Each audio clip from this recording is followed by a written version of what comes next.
भी चाहिए? तो आप लोग सोच लीजिए, एक बीमार आदमी का कहीं इज्जत होता है क्या? लेकिन मैं एक बीमार महिला थी और आज देखिए मेरा मान सम्मान हो रहा है। किसकी वजह से? डीएक्सन की वजह से। डीएक्सन प्लेटफॉर्म के लिए जबरदस्त ताली होना चाहिए। और सबसे पहले हमारे धरती के भगवान डॉक्टर लिम सर को, उनके लिए जबरदस्त ताली होना चाहिए। उनसे आशीर्वाद लेने की कामना करती हूँ। और हमारे गुरु माँ पिता और साथ में डॉक्टर एस रंजन सर, जिनसे प्रेरणा मिलती है, तो सबके लिए जबरदस्त ताली होना चाहिए। हमारे गुरु के लिए जो बैठे हैं सबके लिए, है ना। और जिनकी वजह से आज मैं यहाँ पर हूँ, आज जो भी मेरा इज्जत मान सम्मान हो रहा है, जिनकी वजह से है, वो हमारे गुरु हैं, हमारे आदरणीय माजी सर के लिए जबरदस्त ताली होना चाहिए। आज जो कुछ भी हूँ मैं उनकी वजह से हूँ। डीएक्सन में तो बहुत लोग आ जाते हैं, लेकिन अगर अपलाइन अगर सही नहीं हो, गुरु नहीं सही हो, तो हम लोग जिंदगी भर भटकते रहते हैं, कोई सही रास्ता नहीं मिलता। लेकिन अगर गुरु सही रास्ता दिखाने वाले मिल जाए तो आप कहां से कहां पहुंच जाते हैं। तो हमारे गुरु अच्छे मिले, मैं बहुत भाग्यशाली। मैं हमेशा कहती हूँ कि मैं इतना सौभाग्यशाली हूँ कि मेरे गुरु अच्छे मिले, तब मैं आज डीएक्सन कर पा रही हूँ। शायद गुरु अच्छे ना होते तो बहुत से लोग डीएक्सन करके छोड़ दें, ऐसे मैं भी डीएक्सन में आके छोड़ देती, लेकिन मेरे गुरु मेरा सपोर्ट किए। आज मैं उनके वजह से, उनके बदौलत और डीएक्सन प्रोडक्ट के बदौलत, डीएक्सन सिस्टम के बदौलत आज मैं जहाँ पर हूँ अपनी कहानी आप लोग को बताने जा रही हूँ। तो आप लोग एक बार बहुत सौभाग्यशाली हैं कि आप मेरी कहानी सुनने आए हैं। जबरदस्त ताली होना चाहिए।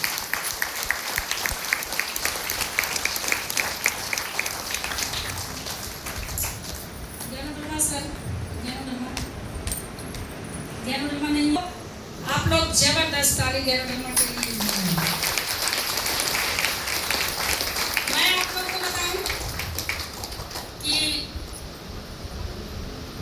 मेरा जन्म होता है एक मध्यम परिवार में। मेरे पिताजी टीचर थे। उसी समय जब मेरा जन्म होता है तो मेरे पिताजी को नौकरी मिलती, तो मेरे पिताजी मेरा नाम विजय श्री रखते हैं।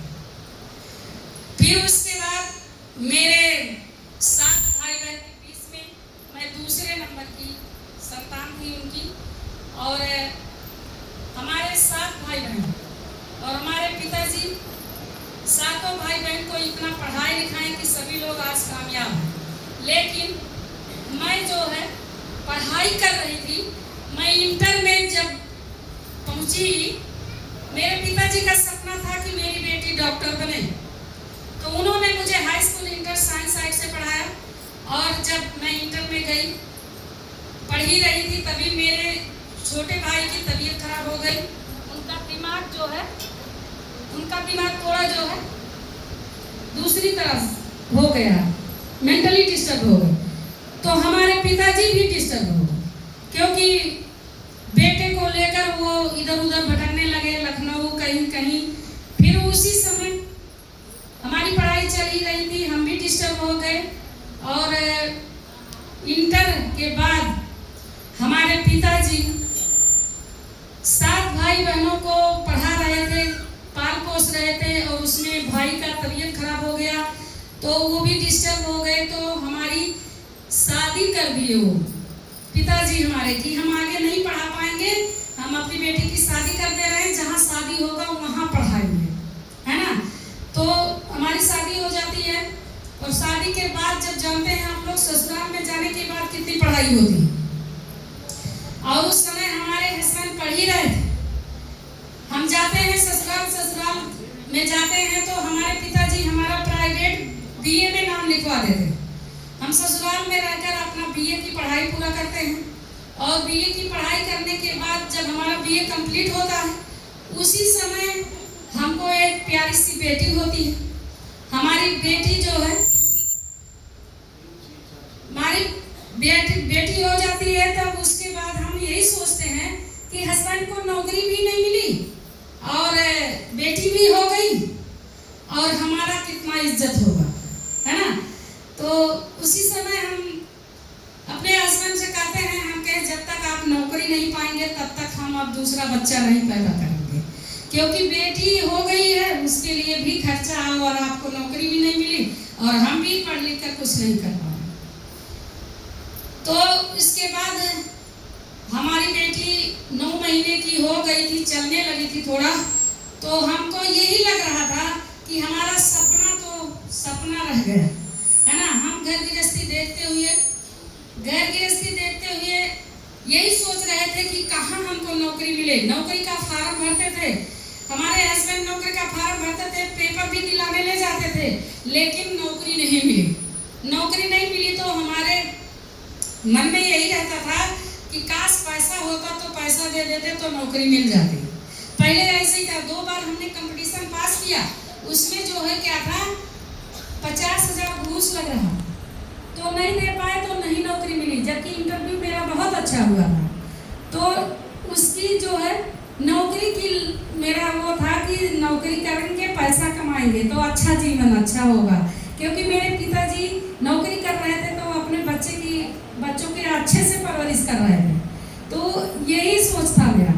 फिर उसके बाद नौकरी नहीं मिली तो मैं यही सोची कि चलो कहीं प्राइवेट ही पैसा कमाने के लिए कुछ करते हैं।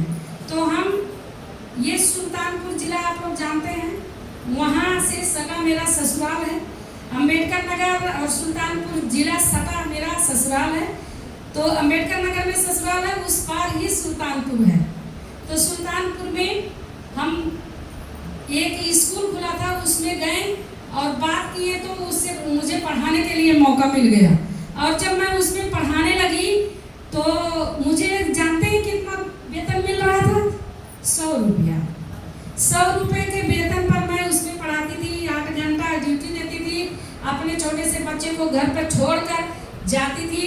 लेकिन मैं इतना खुश थी कि कम से कम घर में जब रहती थी तो घर में केवल रह जाती थी और मेरा दिमाग तो बाहर भागता था कि बाहर कहीं कुछ करें।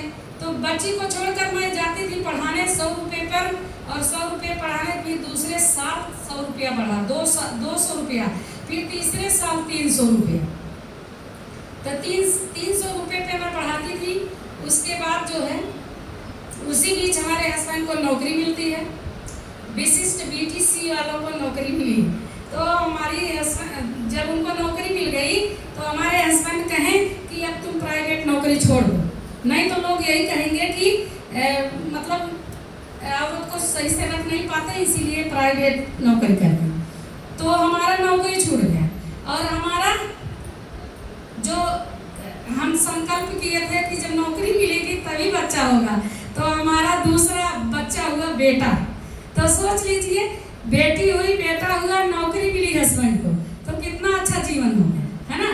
तो हमारा बहुत अच्छा जीवन चल रहा था। और कब हमको बीमारियों ने आके घेर लिया, मतलब सब कुछ था, नौकरी था, हस्बैंड का बेटी और बेटा था, हम अच्छे से अपना घर गृहस्थी देखते थे। लेकिन उसी समय हमारे किडनी में इन्फेक्शन हो गया और किडनी में पथरी बनने लगी बार बार। एक बार बनी तो दवाई खा के गिराए, फिर दूसरी बार बन गई तो होम्योपैथ की दवाई खाए, पहली बार अंग्रेजी दवाई खाए, फिर तीसरी बार फिर बन गई, फिर ऐसे करके हमारे इन्फेक्शन था तो इसलिए बार बार पथरी बन रही थी।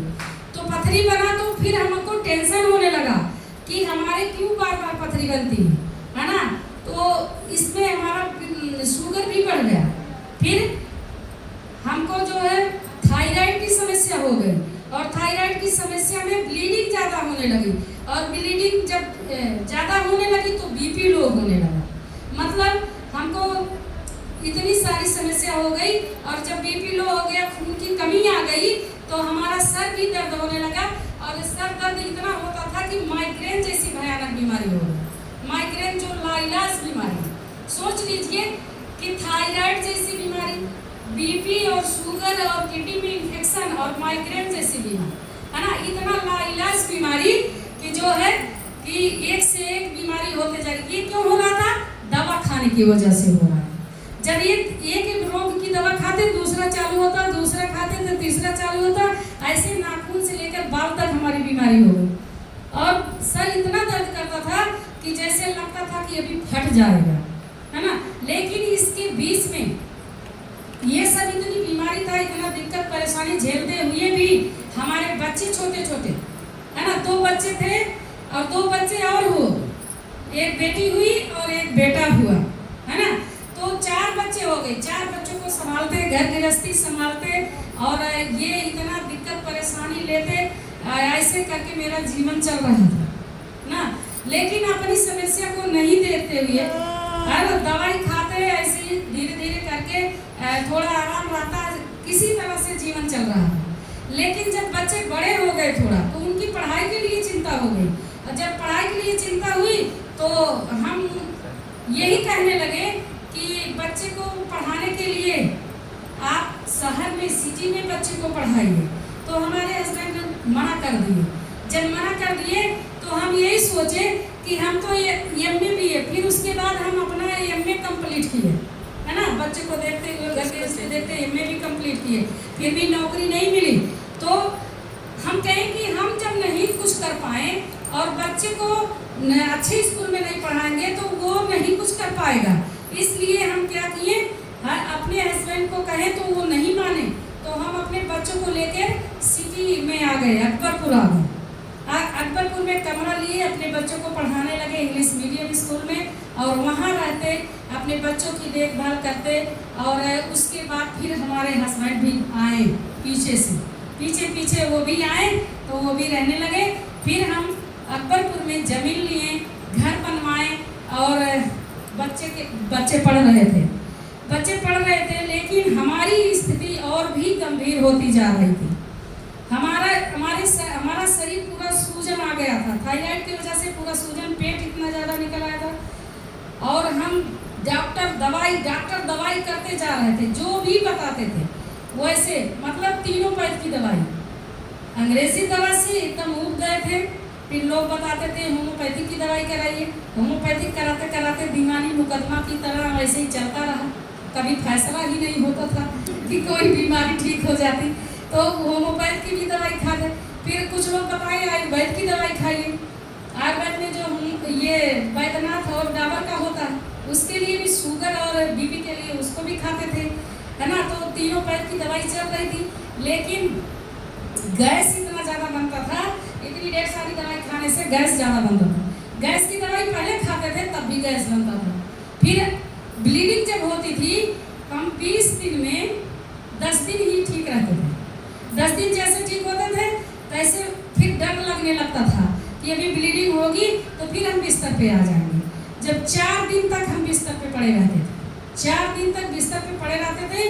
और 4 दिन के बाद जब 5वें दिन उठते थे तो थोड़ा जब जूस पीते थे, थोड़ा कुछ खाते पीते थे तो चलने लायक होते थे। तो 10 दिन के बाद फिर वही स्थिति आ जाती, 20 दिन पे ही ब्लीडिंग हो जाती थी। तो जिसके शरीर में ब्लीडिंग ज़्यादा हो रहा, खून भी नहीं बन रहा थायराइड की वजह से, और BP इसलिए लो हो जाता था।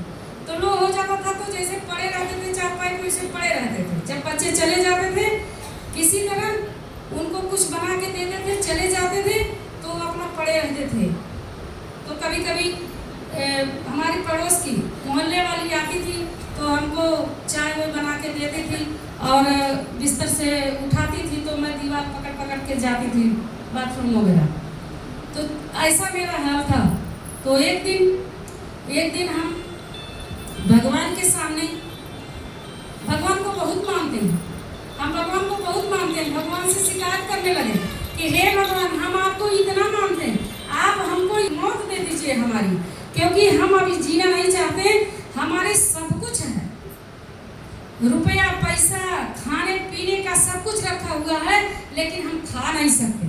हम फ्रिज खोलते थे तो केला और सेब और आम सब रखा रहता था, खा नहीं पाते थे।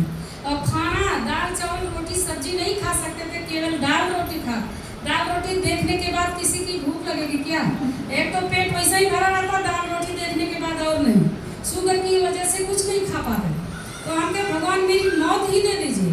तो मुझे ये जीवन अच्छा नहीं लग रहा है, सब कुछ होते हुए मैं जिंदगी का एंजॉय नहीं कर पा रही हूँ, तो मुझे मौत ही दे दीजिए। तो भगवान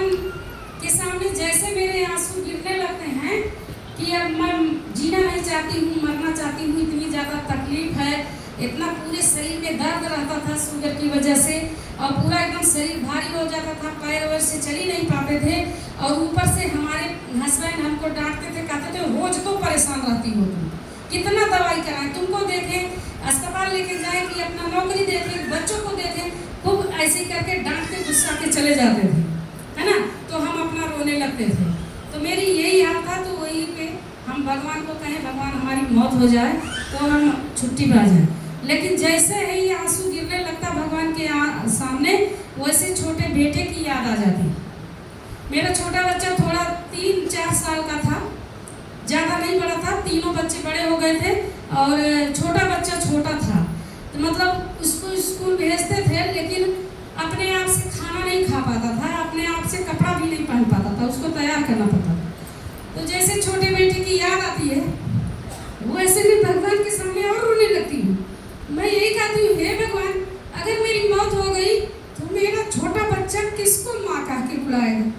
वो जब मुझे बुलाएगा, उसको भूख लगेगी, उसको प्यास लगेगी, तो जब मुझे बुलाएगा मैं नहीं मिलूंगी, मेरा बेटा तड़प तड़प के रोएगा। फिर मेरे बेटे को याद आती है, मैं भगवान से कहती हूँ, हे भगवान, मैं मरना नहीं चाहती, मैं मरूंगी नहीं, मैं अपने बेटे के लिए ऐसे ही जिंदा रहूंगी, मैं नहीं मरना चाहती, मेरे बेटे के लिए मुझे जिंदा रहना है। भले ही तकलीफ है, लेकिन मैं थोड़ा अपने बेटे को देख तो पाऊंगी। अगर नहीं रहूंगी तो हो सकता है मेरी बहू मेरे बच्चे को खाना ना देगी, तो मेरा जो है बच्चा मेरे को तड़पेगा। मेरी बेटी ससुराल चली जाएगी तो मेरे बेटे कौन देखेगा? इतना भगवान के आगे कहते हैं, हमको लगता है जैसे भगवान सुन लिए मेरी बात, और भगवान सच में सुन रहे थे, और भगवान सुन लिए। उसी के दूसरे दिन हमारे घर में काम हो रहा था, लेकिन वो तो रोज आता था काम करने के लिए। हमारे बगल में हमारे पड़ोसी हैं, तो हमारे यहाँ मजदूरी करते थे, नीचे प्लास्टर हो रहा था तो मजदूरी करते थे। तो दूसरे दिन अचानक ही हमसे कहने लगे कि मसलाई इतना परेशान रहे थे, एक आयुर्वेदिक चाय आवत है, वो का पिया तो ठीक हो जाओ। और जानते हैं क्यों हमको वो कहा? हम उसको चाय बना के दिए। हम जब चाय बना के दिए तो उसमें चीनी नहीं डाली, क्योंकि हम तो बिना चीनी चाय पीते थे, और दिमाग इतना काम नहीं कर पा रहा था, क्योंकि सर में इतना दर्द होता था कि सोच भी नहीं पाते थे। तो चीनी नहीं डाले, तो वही जब चाय पिया तो वही कहने लगा कि मस्टराई में इतना तू परेशान रहा थी, अठी आयुर्वेदिक चाय आया था वो पिया। तो वो ऐसे ही हमको कह रहा, तो हम ये ना सोचे कि हमारे तीनों पैद की दवाई चल रही है और हमको ये एक चाय बता रहा। चाय तो हम पीते ही थे, चाय से गैस ही तो बनती थी, लेकिन वो किस चाय के बारे में बात कर रहा था? ये रेशी गहलोत के बारे में बात कर रहे थे वो हमारे पड़ोसी। मैं चाहती हूँ एक बार जबरदस्त ताली होना चाहिए। हमारे पड़ोसी वो हमारे उनकी पत्नी आती थी तो हमारा बर्तन धो देती थी, हमको चाय बना के देती थी, और लगता था कि भगवान हमारे साथ कुछ अच्छा करने वाले हैं, इसीलिए वो उनके हस्बैंड आए काम करने तो वो हमको इसके बारे में बताएं। तो हमने कहा कि कहाँ मिलता है, उनसे ये नहीं कहें कि तीनों पैर की दवाई चल रही है कि जो है कैसे हमको चाय फायदा करेगा। बहुत लोग कहते हैं ना, हमारी लखनऊ की दवाई चलती है, हमारी यहाँ की दवाई चल रही है, हम उसको ख़त्म कर लेंगे तब आपका खाएंगे। लेकिन हम उससे नहीं कहें कि हमारी दवाई चल रही है, हम इसको क्या खाएंगे। हम उससे पूछे कहाँ मिलता है, तो उसने बताया शहजादपुर में मिलता है। और शहजादपुर हम पूछते गए, और शायद इतना बढ़िया संजोग था हमारे लिए कि जैसे आज मीटिंग लगी है, ऐसे उस 2 दिन के बाद मीटिंग लगी थी। उसने बताया कि 2 दिन के बाद शशांक होटल में मीटिंग है, और बहुत अच्छे लोग बाहर से आ रहे हैं इसके बारे में बताने के लिए। तो मैं तुरंत उस दिन संडे का दिन था, और मैं किसी से नहीं बताई, अपने हस्बैंड से बताती तो साथ जाने नहीं देते, है ना। बहुत लोग कहते हैं ना मीटिंग में जा रहे हैं तो घर वाले जाने नहीं देते, और मीटिंग का नाम सुन के सब लोग भागते हैं। लेकिन मैं किसी से कुछ नहीं कही। मैं अपने हस्बैंड से कही मैं जा रही हूँ मार्केट, और उसके बाद पूछते पूछते सरजापुर शशांक होटल देखी नहीं थी, लेकिन डर के मारे किसी से पूछ भी नहीं रही थी। मैं बताऊँ आज तो हर कार्यक्रम शशांक होटल में होता है ना, लेकिन तब जाके अगर किसी से कह दें कि होटल में जा रहे हैं तो सब लोग बुरा मानते थे। तो मैं किसी से पूछ भी नहीं रही थी कि होटल कहाँ है। लेकिन मैं रिक्शे पे बैठी थी, रिक्शे वाले से रिक्शा वाला चला जा रहा कह रहा कहाँ जाना है। हम कहे कि शशांक में जाना है, तो कह रहा होटल में। तो हम कहे हाँ। तो हम यही सोच रहे ना, ये सोचेगा होटलों का करे जाती है, इसीलिए उसको नहीं बता रहे थे। तो फिर वो ले जाके तो कहा ऐसे ही बताना चाहिए ना। तो ले जाके शशांक होटल में हमको उतारा। फिर हम जब अंदर गए, आप लोगों की तरह भीड़ लगी थी वहाँ, हम भी बैठे। और उस दिन हमारे गुरु जी पावर हाउस प्रियरंजन सर का मीटिंग था, एक बार जबरदस्त। लेकिन किसी कारणवश वो बिहार से नहीं आ पाए थे, तो अपनी जगह पे हमारे गुरु जी को भेजे थे। हमारे गुरु जी आदरणीय माझी सर आए थे उस समय, और जैसे ही आते हैं माझी सर वैसे जो है देखते हैं सब लोग खड़े होकर ताली बजाते हैं, गुड मॉर्निंग करते हैं। हम सोचते हैं 12 से ज़्यादा हो गए, गुड मॉर्निंग बोल रहे हैं, सब लोग पागल हैं क्या। तो अभी यहाँ भी सब लोग पागल ही बैठे हैं। आज यहाँ पागलों की मीटिंग हो रही है। सर जी बता रहे थे, आज सर जी के लिए जबरदस्त ताली होना चाहिए। सब वाले सब पागल हैं और यहाँ पागलों की मीटिंग हो रही है। तो सच में मुझे भी पागल बोला गया था। सब कहे पगला गई डिएक्शन में, और डिएक्शन में हो गई है, पागल हो गई है। तो डिएक्शन वाले पागल होते हैं ना, तो पागल ही इतिहास बनाता है। तो हम इतिहास बना रहे हैं, आप लोग भी इतिहास बनाने के लिए तैयार रहिए, है ना।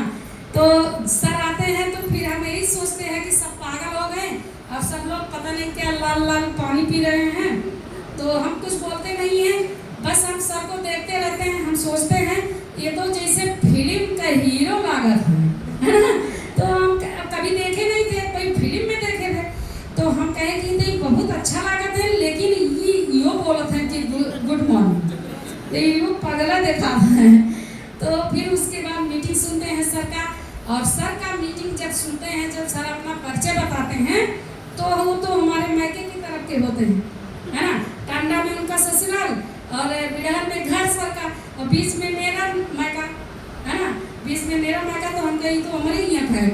तो जिस डॉक्टर से सर अपनी पत्नी का इलाज करा रहे थे, डॉक्टर वंदना गुप्ता, जैसे उनको राधिका को छोड़कर जब वंदना गुप्ता का नाम लिए, तो मैं ध्यान से सुनने लगी, क्योंकि डॉक्टर वंदना मेरी सहेली, वो हाई स्कूल इंटर में मेरे साथ पढ़ी थी, एक साथ खाए थे। तो हम ध्यान से सुनने लगे उनकी बात। तो सर की बात जब सुने कि डॉक्टर वंदना ने हमको जो है पत्नी को ये दवाई थोड़ा दिए, और उसके साथ कोको जी और हमारा जूस और स्पालिना के साथ जब उसको खिलाएं, तो हम तो बताएं कि हमारे घर सुंदर सी बेटी पैदा हुई। तो हम जब बात सुने तो हमको अच्छा लगा, और इसके बाद जो है सर हम इसके बारे में बताने लगे। अपना परिचय के बाद फिर गैनोडर्मा के बारे में बताएं कि गैनोडर्मा ये ना दवाई है, ना हम डॉक्टर हैं, और ये एक ऐसा चीज़ है कि जिससे हमारा शरीर बना है, उस शरीर पे ये काम करता है। तो शरीर पे काम करता है मतलब उन्होंने बताया कि ये सेल का पुनः निर्माण करता है। तो हम तो साइंस पढ़े रहे, जान गए सेल का होता है। तो सेल का पुनः निर्माण होता है। शुगर में सेल है तो डेड होता है, मतलब सेल ही तो मर जाता है, इसीलिए जो है शुगर होता है। तो हम यही सोचे कि ये सेल का पुनः निर्माण करता है, तब तो हमारा शुगर का ठीक हो जाए। और डॉक्टर बोले हैं कि न तो शुगर सही हो, न बीपी सही हो, न थायराइड सही हो, जब तक जिंदा रहूँ तब तक दवाई खा, जब मर जाऊँ तब जाइए। लाइलाज बीमारी है ये सारी बीमारी लाइलाज है, इसका कोई इलाज ही नहीं। माइग्रेन बीमारी इतनी मतलब लाइलाज बीमारी है। थायराइड भी, थायराइड किसी को होता है ठीक होता है, बीपी शुगर नहीं। तो डॉक्टर बोले हैं कि कभी ठीक है ना, अगर एक खाए हमारा शुगर सही हो जाए तब तो हम एक खा, है ना। तो हमारे समझ में आ गया कि ये सेल का पुनः निर्माण करता है। तो तो ये हमारे लिए बहुत अच्छा है, हम इसको खाएंगे। बस इतने बात समझ में आया। पूरी मीटिंग खत्म हो गया, हमारे बात समझ में नहीं आई, सर का खाली इतने बात समझ में आई। एक ही बात अब मेरी जिंदगी को बदल के रख दिया। अभी बहुत लोग उठक बैठक करते हैं ना कि एक ही बात आपकी जिंदगी बदल के रख देता है। मेरे मुंह से क्या बात निकली का आपके जिंदगी बदल दे, है ना। मेरी जैसी परेशानी वैसे बहुत सी महिलाओं की परेशानी आज है ना। किसी का बच्चा, किसी की पति, किसी की पत्नी, किसी की बेटी आज ऐसी ऐसी समस्या से जूझ रहे हैं, है ना। तो ये बात मेरे समझ में आ गया। फिर मैंने मीटिंग खत्म होने के बाद सर से संपर्क किया तो सर ने हमको इसके साथ चाय के साथ एक चीज़ और हमको बताया। अच्छा, ये बड़ा तो चाय और इस स्पारुलिना दो चीज़ हमको सब बताएं और कहें कि जो है ये दोनों चीज़ अपनी दवाई के साथ खाइए। मतलब इतना मेरा पूरा शरीर इतना ज़्यादा सूजा था तो उनको पता था कि कोई ना कोई दवाई खा रही हूँ, तो उन्होंने बताया कि अपनी दवाई के साथ ये दोनों चीज़ खाइएगा। उसके बाद जब डॉक्टर आपकी दवाई बंद करेंगे तो बंद करिएगा। तो उस समय मैं बीपी की दवाई, थायराइड की, शुगर की और माइग्रेन की, किडनी में इन्फेक्शन की दवाई, मतलब तीनों पैर की दवाई हमारी चल रही थी। तो हम इसको उसी के साथ खाएं। बहुत लोग कहते हैं ना नुकसान कहीं नहीं, और नुकसान कुछ नहीं करता है ये, बल्कि दवा का प्रभाव भी बढ़ा देता है ये। इसमें गैलोडर्मा का ताकत इतना है कि जिस दवा को आप खा रही हैं वो दवा अगर काम नहीं कर रहा आपके शरीर पे, तो जैसे हम इसको खाएं वही दवा हमारे शरीर पे और तेजी से काम करने लगा। मतलब गैलोडर्मा में वो ताकत है कि ये दवा का प्रभाव बढ़ा दिया, क्योंकि हमारे शरीर में वही दवा काम नहीं कर रही थी। जैसे हम स्पारुलिना और रेसिगेनोटी पीने लगे वैसे हमारी बहुत तेजी से वही दवा शरीर पे काम करने लगा, और जैसे काम करने लगा तो 15 दिन बीता और अच्छा लगा, 1 महीना बीता और अच्छा लगा। फिर ऐसे करके मुझे विश्वास बढ़ा, और इसके साथ हमारे सर ने हमको बताया कि आपको बीमारी बहुत ज़्यादा है, इसलिए आपको कुछ और खाना पड़ेगा। तो मैं बताई सर कि आप बताइए मुझे क्या खाना पड़ेगा। तो ये देखिए RGGL है, जिसको बीपी, शुगर, थायराइड, गठिया दमा, कैंसर होता है तो हम लोग क्या करते हैं, उसको जो है RGGL देते हैं खाने के लिए। लेकिन हम लोग कैंसर वाले पे काम नहीं करते हैं, लेकिन जिसको बीमारी हो गई है तो उसको तो देना ही पड़ेगा, है ना। हमको बीमारी था बीपी, शुगर, थायराइड, है ना, और माइग्रेन जैसी बीमारी था, तो ये RGGL हमको दिए सर। इसके साथ ये जूस दिए और ये 2 in 1 कॉफ़ी, ब्लैक कॉफ़ी, ये इतना अच्छा काम कर रहा है हमारे माइग्रेन पर और बीपी, शुगर पे ये RGGL। और जूस जो है, ये जूस जो है हमारी किडनी में जो इन्फेक्शन था उसके लिए काम किया। इतना अच्छा इन्फेक्शन में इतना अच्छा काम करता है। आज मैं बताऊं आप लोग को 8 साल हो गया, मुझे फिर से पथरी नहीं बनी। तो अच्छा काम किया कि नहीं काम किया? तो जो 6 महीना में बार पथरी बन रही थी, आज 8 साल से जिंदा हूँ और वो पथरी नहीं बन रही है। वो अच्छा है कि नहीं है ना। तो RGGL शुरू से ही खा रही हूँ। मेरा BP normal, sugar normal, thyroid normal. 3 महीना में जब मैं जांच कराने जाती हूँ तो पता चलता है सब कुछ नॉर्मल। और माइग्रेन जो था, बार सर में इतना दर्द होता था, वो भी दर्द खत्म। और किडनी के इन्फेक्शन में जो बार दर्द होता था, जैसे लगता था सुई चुभा रहा है, तो वो भी खत्म हो गया। तो 3 महीने के बाद जब सब कुछ नॉर्मल हुआ, फिर मैं दवाई खाना बंद कर दी। दवाई खाना बंद कर दी बिना डॉक्टर से पूछे, तीनों पैर की दवाई बंद कर दी। और यही RGGL, 2 in 1 और जूस, यही सब अपना जितना प्रोडक्ट सर हमको बताएं उतना मैं खाने लगी। और खाते खाते आज 8 साल हो गया, डॉक्टर और दवाई से छुटकारा मिल गया।